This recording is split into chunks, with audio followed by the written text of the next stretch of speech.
കൂട്ടുമാറിയും സഞ്ചരിക്കണ്ട. എടി നിനക്ക് എന്തുവാണ്?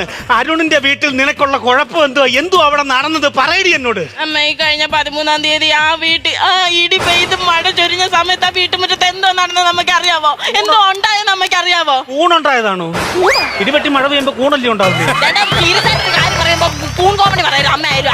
പിന്നെ എന്തുവാ സംഭവിച്ചെന്ന് പറയടി. അമ്മ ഒരു ഭർത്താക്കന്മാരും ഭാര്യമാരോട് ചെയ്യാൻ പറ്റാത്ത കാര്യം അമ്മ അറിഞ്ഞിട്ട് എന്നോട് ചെയ്തത്. ഒരമ്മയുടെ മുഖത്ത് നോക്കി ഞാൻ എങ്ങനെ പറയും അമ്മ? എന്റെ മക്കള് അറിയാതെ എന്റെ കുഞ്ഞിന് നല്ലപോലെ വിഷമം പറ്റിട്ടുണ്ട് മോളെ. നിന്നെ അവൻ തന്തയ്ക്ക് വല്ലതും വിളിച്ചോടി? ഇല്ല. പിന്നെ അച്ചാച്ചൻ മിനിഞ്ഞാൻ നിരുന്ന് തുമ്മിച്ചത്ത എന്തിനായിരുന്നു? വേറെ ആയിരിക്കും. എന്റെ പൊന്നുമോളെ, നിന്നെ അവൻ ഉപദ്രവിക്കുക വല്ലതും ചെയ്തോടി? അമ്മ അടിച്ചു കഴിഞ്ഞ വേദന അത് കുറച്ചു നാൾ കഴിയുമ്പോ അങ്ങ് മറക്കും. ഇത് അതുപോലല്ല, എനിക്ക് സഹിക്കാൻ പറ്റത്തില്ല അമ്മച്ചി.